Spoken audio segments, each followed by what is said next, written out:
Halo pemirsa, kembali lagi di Wani Sore Akhir Pekan. Hari ini, Wani Sore Akhir Pekan akan merangkum informasi mengenai Presiden Prabowo Subianto membicarakan terkait hambatan-hambatan yang dapat mengganggu pertumbuhan ekonomi. Hal ini disampaikan Prabowo dalam sesi pertama APEC Economic Leaders Meeting di Gyeongju, Korea Selatan pada Jumat 30 Oktober 2025. Prabowo juga menyoroti ancaman serius mulai dari penyelundupan, pencucian uang, perdagangan manusia, hingga narkotika yang menurutnya dapat merusak stabilitas ekonomi kawasan jika tidak ditangani bersama.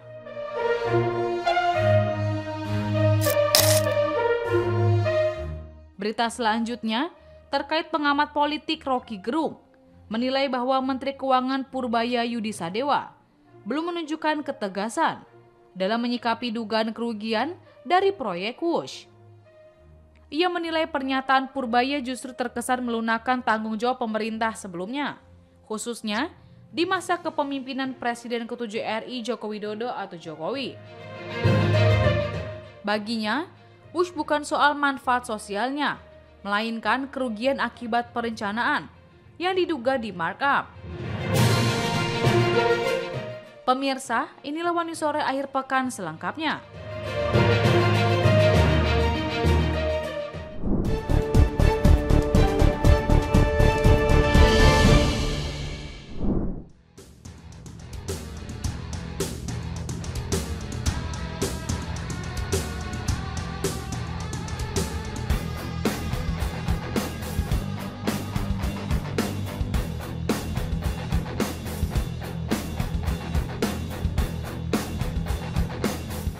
Federasi Sepak Bola Malaysia atau FAM dan Timnas Malaysia kini menghadapi ancaman hukuman berat dari FIFA.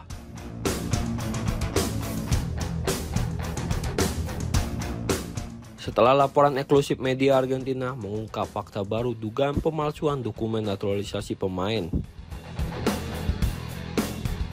Kasus ini menyeret nama bek asal Argentina seperti Facundo Garces beserta dua pemain lain, Imanol Machuca dan Rodrigo Holgado, yang sempat membela skuad Harimau Malaya.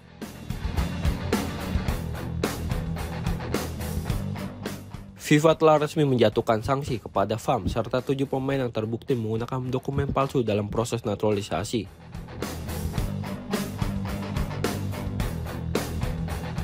Media Argentina membongkar kejanggalan dokumen naturalisasi tersebut. Dalam laporan yang dirilis pada 30 Oktober 2025, mereka mengungkap bukti kuat berupa akta kelahiran asli kakek Facundo Garces. Bernama Carlos Rogelio Fernandez yang tercatat lahir di Santa Fe, Argentina, bukan di Penang, Malaysia seperti klaim yang diajukan FAM ke FIFA. Selain itu, dokumen asli juga menunjukkan bahwa buyut Garces yaitu Don Cipriano Garces dan Sebastiana Justa Fernandez merupakan warga Spanyol yang berprofesi sebagai pedagang.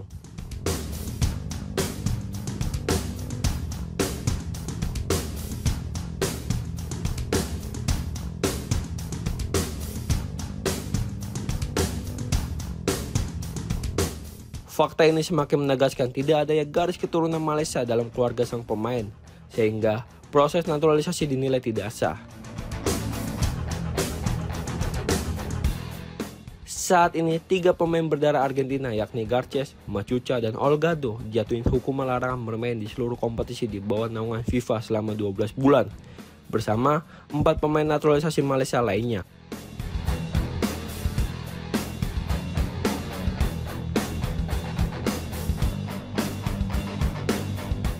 FAM disebut telah mengubah data akta kelahiran palsu dalam dokumen yang dikirimkan ke FIFA demi mempercepat proses naturalisasi para pemain keturunan asing.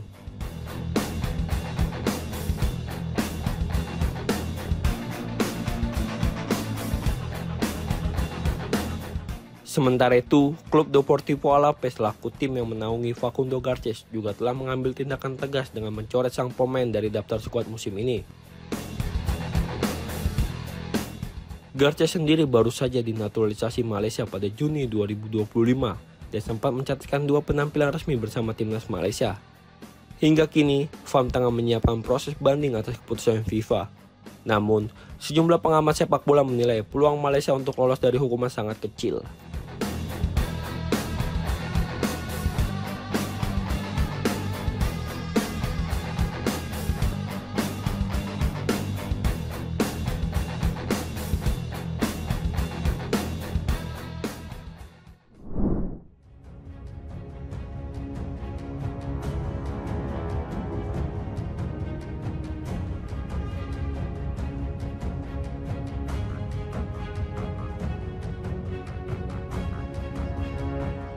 Presiden Prabowo Subianto membicarakan mengenai hambatan-hambatan yang dapat mengganggu pertumbuhan ekonomi.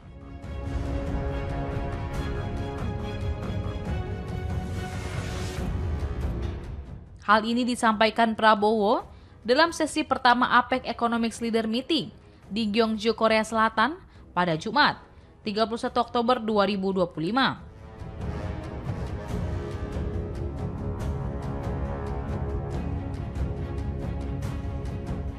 Prabowo juga menyoroti ancaman serius, mulai dari penyelundupan, pencucian uang, perdagangan manusia, hingga narkotika, yang menurutnya dapat merusak stabilitas ekonomi kawasan.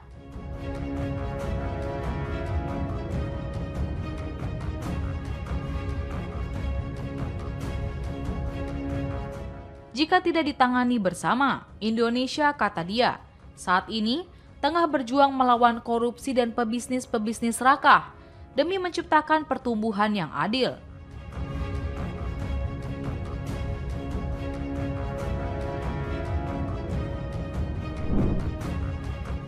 Ia mengatakan bahwa pemerintah Indonesia juga tengah berupaya dalam memberantas korupsi dan pebisnis serakah.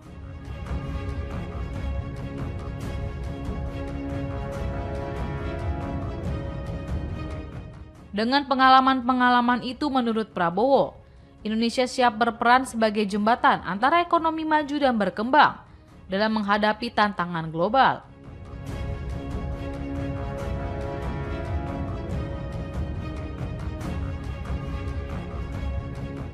Prabowo juga mengajak anggota KTT APEC untuk bekerja sama mengatasi berbagai kejahatan lintas batas.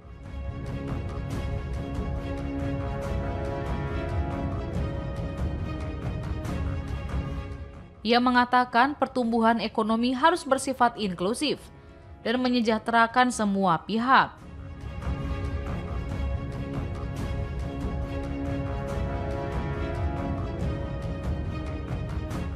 Menurut Prabowo, kolaborasi pemerintah dan swasta harus berorientasi pada ekonomi yang berpusat pada rakyat.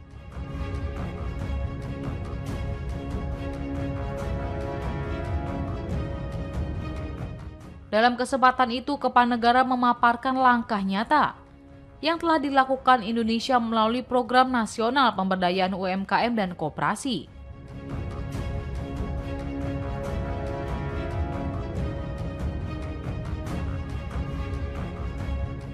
Serta peningkatan akses digital dan keuangan yang membantu UMKM terintegrasi ke dalam rantai nilai global.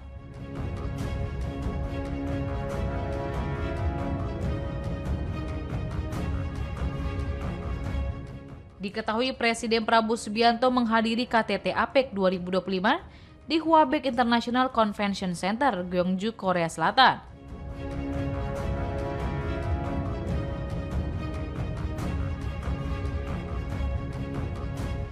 Sebelumnya, ia sudah tiba di Korea Selatan pada Kamis 30 Oktober 2025.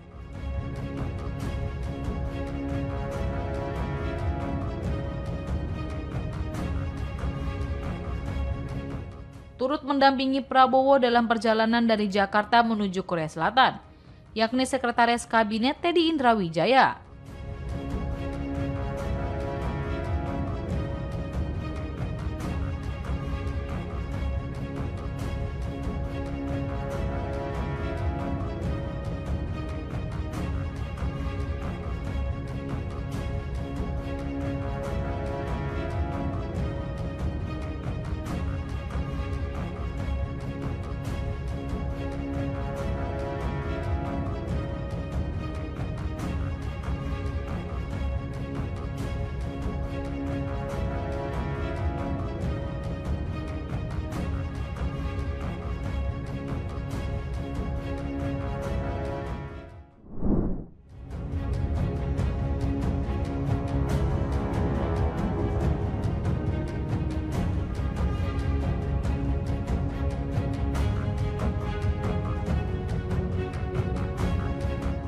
kasus tudingan ijazah palsu milik Presiden ke-7 RI Joko Widodo atau Jokowi hingga saat ini masih terus bergulir.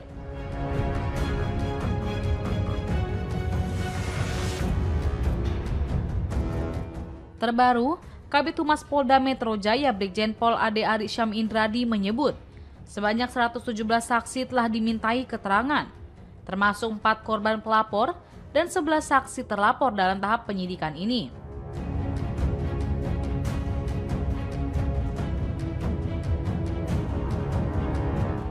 Tak hanya itu, penyidik juga meminta pendapat dari kalangan akademisi dan pakar.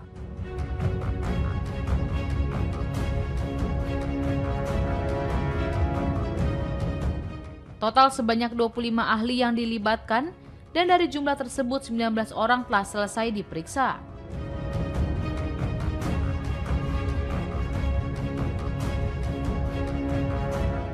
Ade Ari menekankan bahwa penyidik bekerja hati-hati dan sesuai prosedur.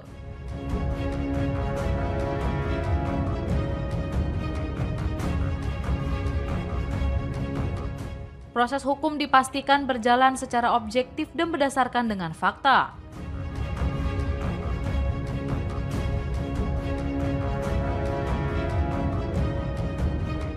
Polda Metro Jaya juga telah berkoordinasi dengan kejaksaan untuk mengirimkan surat pemberitahuan dimulainya penyidikan.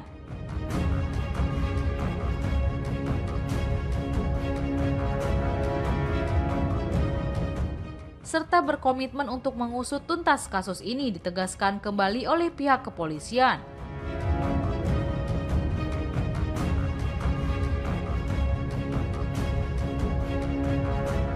Sebagai informasi, kasus ini bermula dari laporan mantan Presiden Joko Widodo atau Jokowi terkait dugaan fitnah atas tudingan ijazah palsu.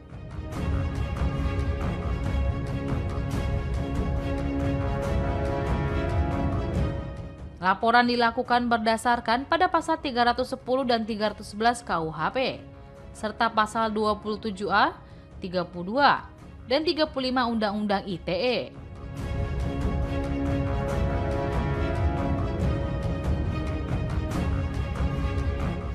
Setelah gelar perkara, laporan tersebut naik ke tahap penyidikan bersama 3 laporan serupa lainnya.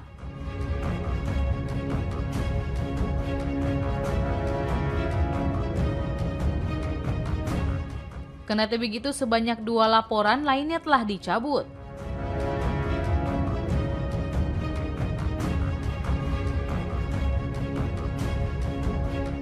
Sementara itu, Barreskrim Polri yang juga menangani kasus serupa telah menyatakan bahwa ijazah milik Jokowi adalah asli dan sesuai dengan dokumen pembanding.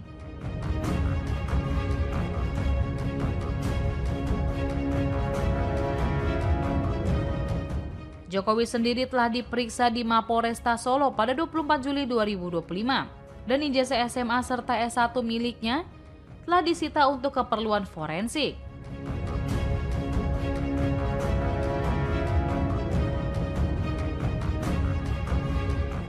Hingga kini, dalam kasus tudingan ijazah palsu mantan wali kota Solo itu, belum ada tersangka meski sudah naik ke tahap penyidikan.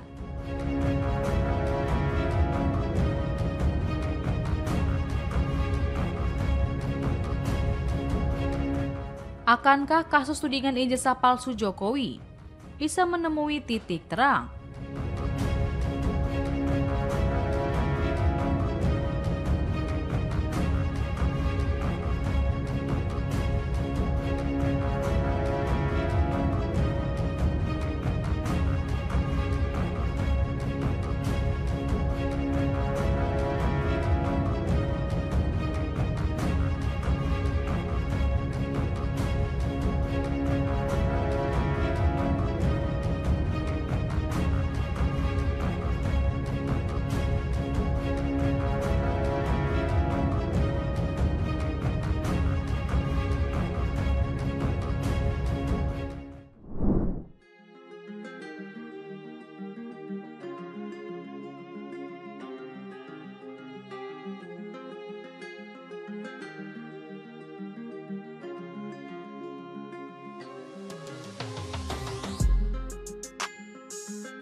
Rekaman CCTV memperlihatkan detik-detik saat seorang pria yang diduga wakil Bupati PD Jaya Hasan Basri melakukan inspeksi mendadak di Satuan Pelayanan Pemenuhan Gizi SPPG Gampong Sagoe, Kecamatan Trienggandeng, Kabupaten PD Jaya, Aceh.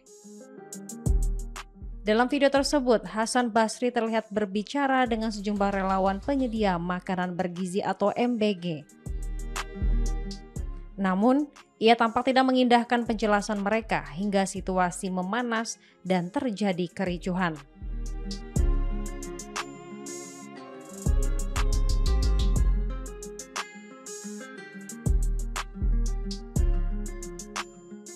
Beberapa saat kemudian, ketika Kepala SPPG Muhammad Reza tiba di lokasi, Hasan Basri diduga langsung meninju korban hingga korban harus dilarikan ke rumah sakit untuk mendapatkan perawatan medis.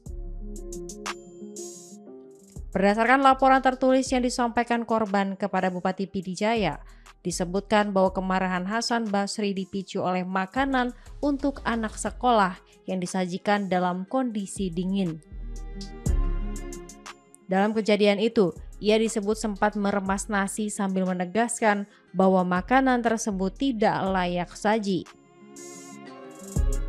Sementara itu, para relawan MBG menuturkan bahwa penyajian makanan telah sesuai dengan petunjuk teknis, yaitu pengolahan dilakukan maksimal 4 hingga 6 jam sebelum kegiatan makan bersama di sekolah agar nasi tidak cepat basi.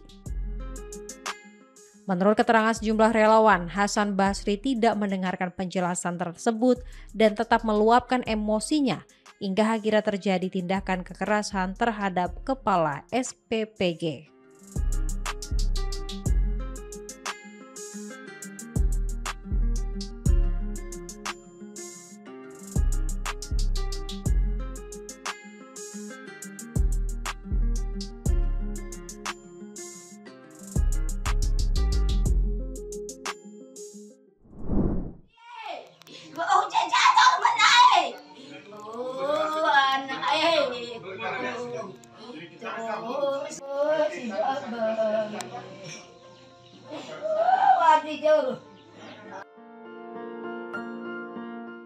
Seorang anggota Polri bernama Bribda Oscar yang bertugas di Mapores ND kini ditahan dan mendekam di sel tahanan setelah diduga melakukan penganiayaan berat terhadap PP, seorang warga penyandang disabilitas, hingga meninggal dunia. Peristiwa tersebut terjadi pada Rabu malam 29 Oktober 2025 saat pelaku dalam kondisi mabuk minuman keras. Bribda Oscar diketahui melakukan penganiayaan di 3 lokasi berbeda, yang bermula ketika menghadiri acara di rumah salah satu kerabat di Jalan Samratulangi, Kelurahan Rewaranggang, Kecamatan ND Timur.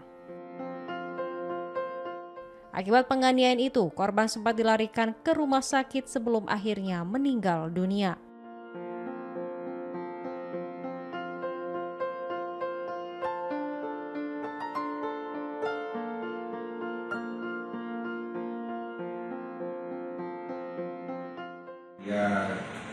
Cetak dan elektronik yang ada di wilayah Kabupaten ND yang hadir pada hari ini.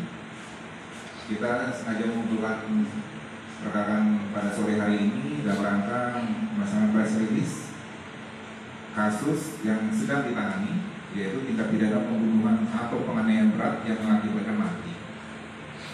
Dengan dasarnya pertama LP D 205 10 Romawi 2025 SPKT SNP kode NPT tanggal 10 Oktober 2025, kemudian SPCT nomor 392 10 Romawi Res 1.6 2025 Res tanggal 10 Oktober 2025. Kemudian karena ini pelakunya adalah anggota Polri juga, makanya kita juga mengenakan kode etik terhadap yang bersangkutan, yaitu Perkap nomor 7 tahun 2022 tentang kode etik profesi Polri dan LP 3 dari 10 Romawi 2025 Propam Presiden tanggal 30 Oktober 2025. Kemudian nama tersangka, nama Oscar alias OPA, kemudian tempat tanggal lahir ND 23 Juli 2002, pangkat Bribda, kemudian jabatan dan Sasamata Polres NTI, kemudian alamat di Jalan Dr. WZ Yohanes Rewaranda Selatan, Kecamatan NTI Timur.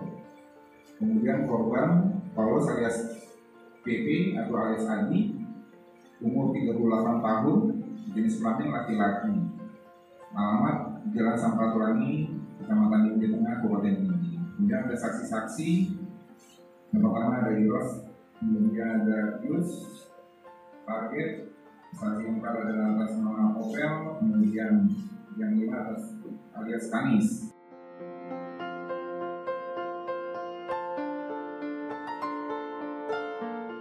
Kapolres Endre, AKBP Igedeng Ngurah Joni menyampaikan bahwa pelaku akan dijerat dengan pasal berlapis dan dikenai sanksi kode etik kepolisian atas perbuatannya. Sementara itu, keluarga korban terus menangis meratapi kepergian PP yang dikenal sebagai kepala keluarga yang baik dan ramah terhadap semua orang. Mereka berharap pihak kepolisian dapat menegakkan keadilan dan memberikan hukuman setimpal bagi pelaku. Pihak kepolisian berencana melakukan otopsi terhadap jenazah korban pada Jumat pagi sebelum dimakamkan pada Sabtu sore.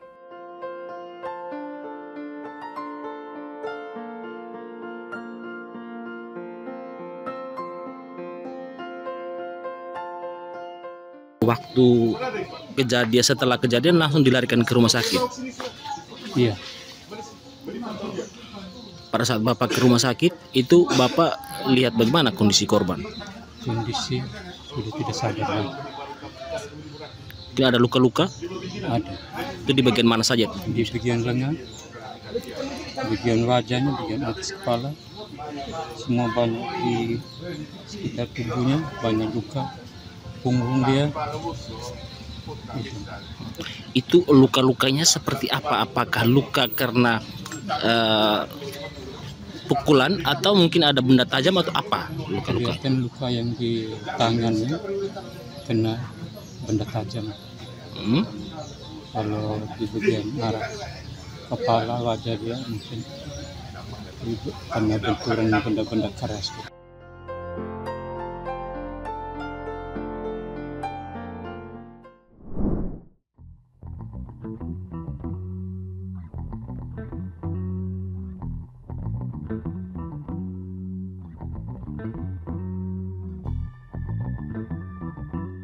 Pengamat politik Rocky Gerung menilai bahwa Menteri Keuangan Purbaya Yudi Sadewa belum menunjukkan ketegasan dalam menyikapi dugaan kerugian dari proyek Wush.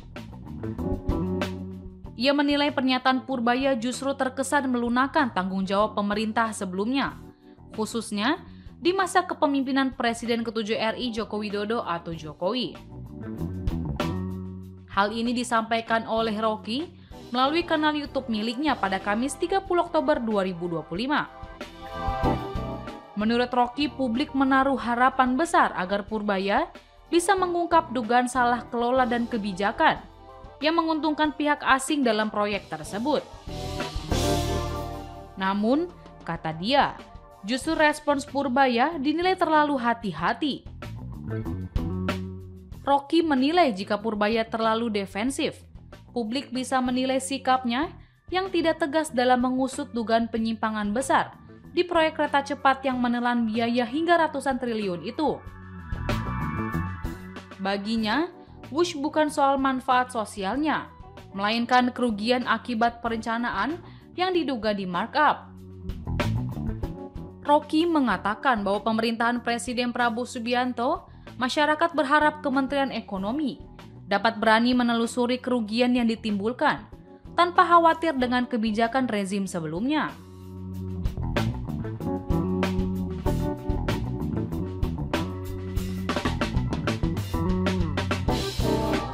Pada akhirnya Rocky Gerung pun menantang Purbaya yang memiliki julukan koboi itu. Ia menyinggung Purbaya harus konsisten menjadi koboi yang memakai akal sehat. Begitu kehilangan konsistensi, berubah menjadi koboi cengeng. Purbaya sebelumnya menegaskan masalah utang Wush berada di bawah tanggung jawab Danantara yang membawahi PT Kereta Cepat Indonesia Cina. Ia juga menegaskan pemerintah akan memperbaiki struktur bisnis agar tidak ada lagi risiko keuangan yang dibebankan ke APBN. Terbaru, Jokowi bersuara menjelaskan soal kereta cepat yang menghubungkan Jakarta dan Bandung itu. Jokowi tegas menyatakan bahwa proyek tersebut tidak semata-mata bertujuan mencari laba, melainkan untuk mengatasi masalah kemacetan di ibu kota. Meski dinilai merugi, Jokowi mengatakan keuntungan sosial dari keberadaan Wush sudah dirasakan masyarakat, mulai dari meningkatnya produktivitas hingga waktu tempuh yang lebih singkat.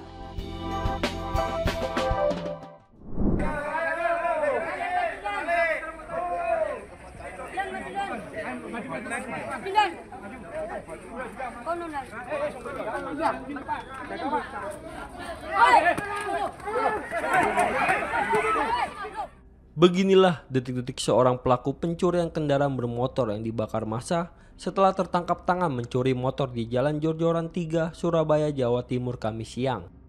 Pelaku dibakar saat polisi berusaha mengamankannya dari kepungan warga.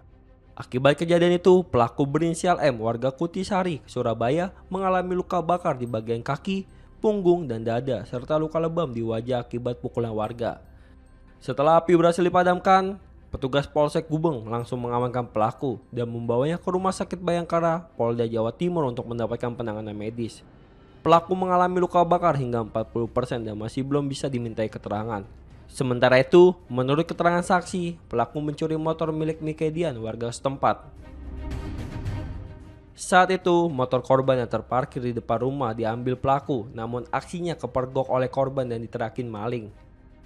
Meski sempat berusaha kabur, pelaku berhasil ditangkap warga yang geram dengan maraknya aksi curanmor di kawasan Jor-Joran. Warga kemudian mengepung dan menangkap pelaku sebelum akhirnya dibakar.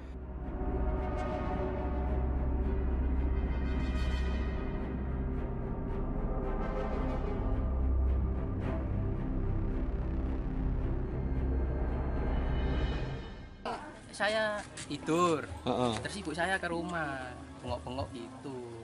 Nah habis itu saya WA sama saya terus langsung ke sini, udah bonyok semua mau dibakar. Itu motornya itu diparkir di mana? Di rumah di sebelah, rumahnya dibuka mas. Ibu saya nyuci cuma kehalangan kayak apa tembok gitu loh kecil. Nah terus habis itu kakak saya di dalam kedengaran suaranya di starter gitu. Terus bablas, ibu saya DC melet-melet gitu. Habis itu untungnya melayu ke sini ada orang-orang mas. Kalau melayu ke sana, lari ke sana, udah hilang. Kalau sepi kan di sana. Diteriaki maling sama ibu? Iya, sama kakak sama ibu saya. Ketangkep akhirnya? Ketangkep. Berapa orang mas? Apanya mas? Yang nyuri berapa orang? Kayaknya sih 2 orang. 2 orang? Iya, yang satu larinya ke sana. Oh. Ke sana kan sepi masih, larinya ke Jalan Kalita. Nah, kalau di sini untungnya banyak orang yang apa nongkrong gitu. Ketangkep ya? Iya, kira. Masnya namanya siapa mas? Riki. Kalau kakaknya motor? Mika, Dian Mika. Kalau ibunya bro? Sri Yuliani. Sri Yuliani. Saat ini kasus pencurian motor tersebut ditangani oleh Satreskrim Polsek Gubeng. Polisi menduga pelaku berjumlah 2 orang dan 1 diantaranya berhasil melarikan diri.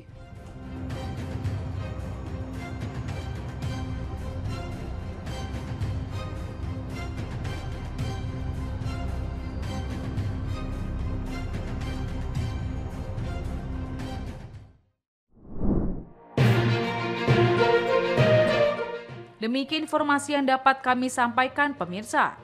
Terima kasih telah bergabung bersama kami. Sampai jumpa di One News Sore akhir pekan berikutnya, setiap pukul 7 malam hanya di kanal YouTube TV One Newscom.